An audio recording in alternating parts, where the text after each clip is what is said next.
This is part 2 of the presentation, Cryptocurrencies from Islamic Perspective, the case of Bitcoin. Part 1 briefly introduced the blockchain technology and the nature of Bitcoin. In this part, we shall briefly define money in Islam. Thereafter, in part 3, we shall come back and evaluate Bitcoin from Islamic perspective.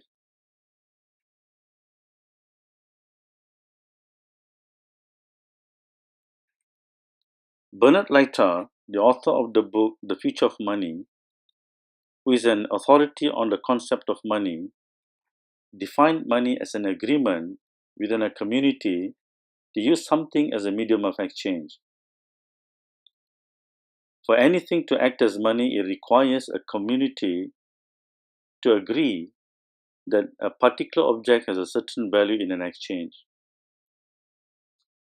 The money agreement can be made formally or informally, freely or by coercion, consciously or unconsciously. Mankind has used many things as money, including cowrie shells, beads, salt, grains like wheat and barley, precious metals like gold and silver. Today, paper notes, metal coins, checks, electronic money, and cryptocurrencies are used as money. This is termed as urf, or the general practice in society. Most Sharia scholars also seem to adhere to this view, generally citing Muwatta of Imam Malik, where people can choose whatever as money within their society.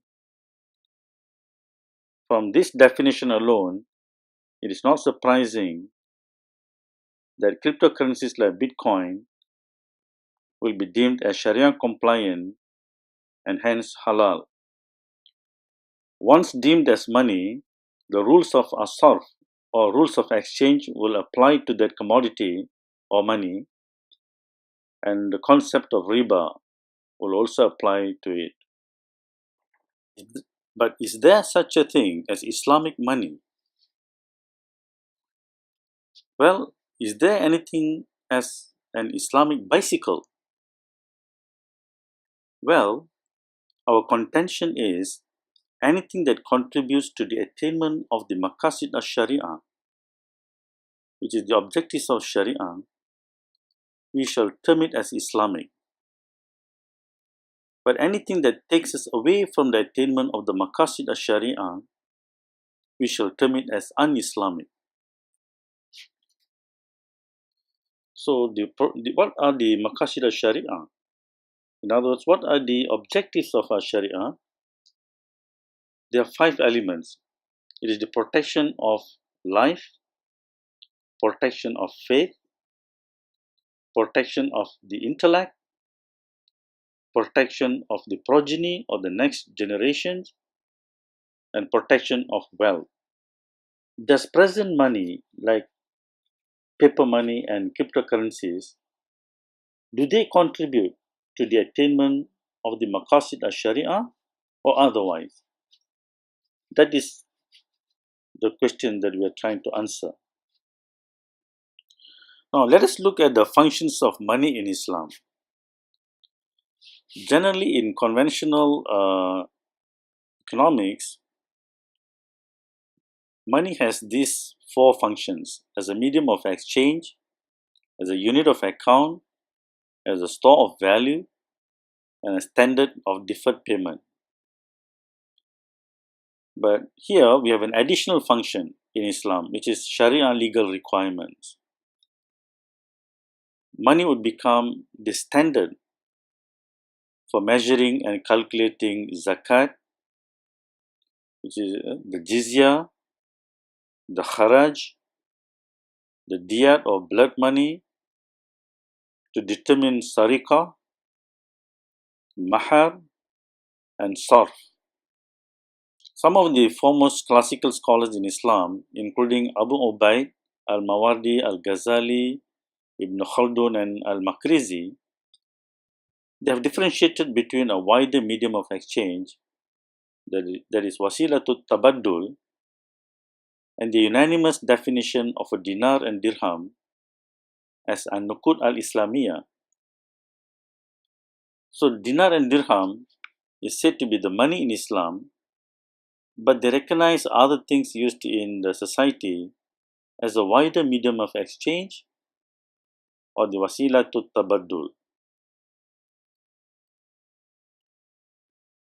However, the store of value function of money is said to be the litmus test as to the validity of a medium of exchange. And in terms of the maqasid al-sharia, that is whether the money protects the fifth element of maqasid al-sharia, that is the wealth or hafizul mal. Because if money cannot function as a store of value, and if its value goes down over time, then the wealth of the people is not protected, and therefore it is not playing the role of a store of value function properly. To effectively play the store of value function, money must necessarily be a commodity with stable value. Hence, one may summarize the designing of money in Islam as follows. First, we need to decide a commodity that can effectively play the role of money. That is, it must be a good store of value so that it can protect the wealth element of the maqasid al-sharia. We shall call it the reference material. The reference material can be a commodity or standardized service, and this will form what we call ayn, something that is tangible and having economic value. Once you have decided the reference material, a unit of that will now become the reference point or the money. For example, in Islam, we use gold. If we determine this as gold, then 4.25 grams of pure gold will be deemed as a dinar. Now, the dinar will become the reference point or the reference unit as money. We shall use this reference unit to buy things. For example, this is an item A in the economy, this item B and item C in the economy. So if item A is 1 dinar, this item B is also 1 dinar, for example, then I can use this dinar, the physical material, 4.25 grams of gold, and exchange it for item A. So this is like a normal buying. You give a commodity money and you take the item. But let's say in economy we determine this is 1 dinar, item B also 1 dinar. So two parties having item A and item B, they can exchange these two goods among themselves. Here we are using dinar as a measure of value. You are valuing item A and you are valuing item B. Right? This is how we can design the monetary system in Islam. So from every transaction, from the first transaction, when we design it this way, the transactions become fair. So the reference material introduces fairness in economic exchange so that no one is wronged, no one is unfairly treated. Now the question is, what commodity can be used as the reference material? For a commodity to effectively play the role of money, it should have the following characteristics. Firstly, it must be accepted for its own intrinsic value. The item must have its own value. People must value it. Secondly, it must be divisible. That is, it must be easily divided into smaller units. This function is necessary so that the item can solve the divisibility problem in barter exchanges. Thirdly, it must be homogeneous or uniform. This is also for the divisibility characteristic. Homogeneous in the sense that if I have the item and if I divide it into two, I don't have to ask you which half do you want. For example, if I have a gold bar and I divide it into exactly half, I don't need to ask you which half that you want. So that is called homogeneous. Next, it should be durable. It has to be long lasting so that it can play the role of money for a long period. Then it should be mobile. It should be easily moved about. If it's immobile, then it cannot play the role of money effectively. If an item has these 5 characteristics, normally it can be used as money already. But if it is rare, then it will have a large value relative to its quantity. And this is an additional characteristics that is preferred. Lastly, it should have a stable value relative to other things, especially natural commodities. So if something has all these 7 characteristics, then it can play the role of money well. So precious metals like gold and silver, they have all these 7 characteristics, and that is the reason they played the role of money well in the history of mankind. When money has stable value, it fulfills its function as store of value well. Its value is well preserved over a long time. Its value is not eaten up by inflation, for example, and real money does not also cause inflation. Historically, a dinar can buy a sheep or a goat during Prophet ﷺ's time. Today also, a dinar can buy a sheep or a goat.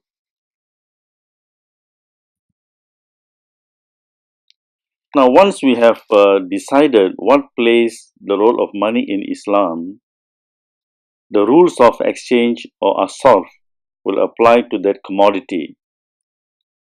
Thereafter, there are 4 types of payment systems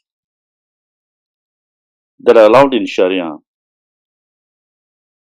Now, these are first, let's say we have already decided gold as the reference material and we have formed a unit of that is 4.25 grams of gold as money, as the dinar here. So the first possible transaction is where we use the gold, the physical gold coins as money. So therefore it is just very straightforward. This is a very straightforward transaction. The second method is the physical gold or gold coins are not circulated as money in the society.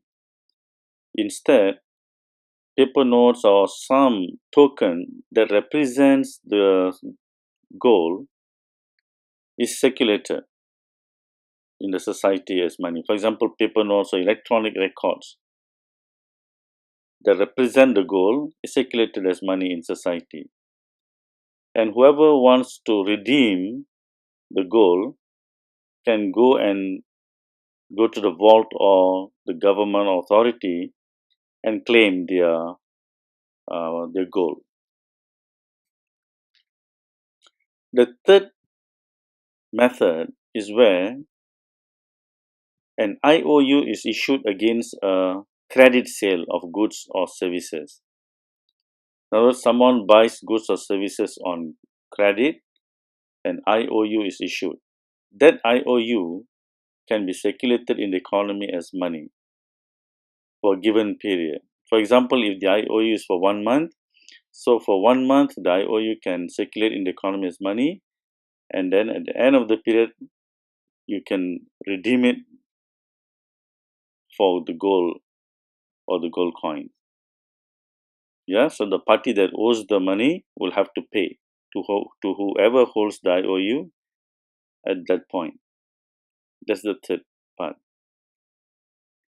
Now here, if the IOU is issued against a monetary loan, yeah, let's say someone lends money and then issues an IOU, that IOU cannot be used as money in society.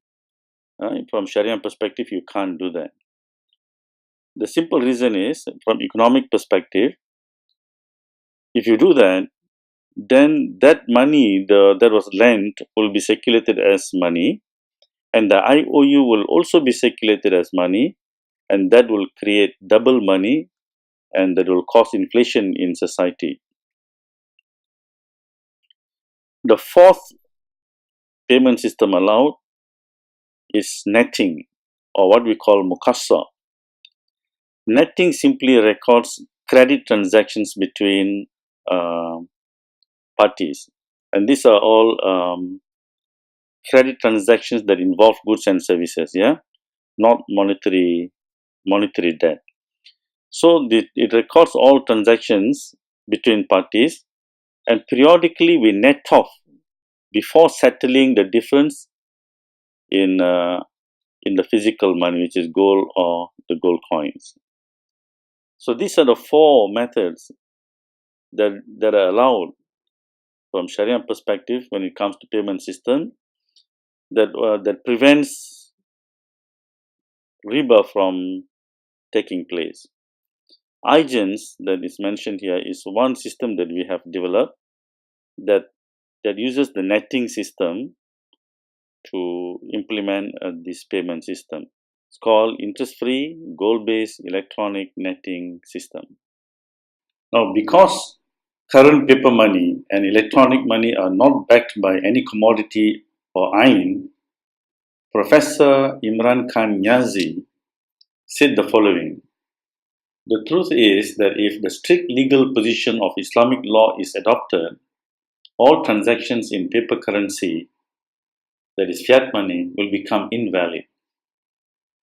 Now, this is because riba is embedded in fiat money. Hence, it is the utmost duty of Muslims to come up with alternatives to fiat money systems.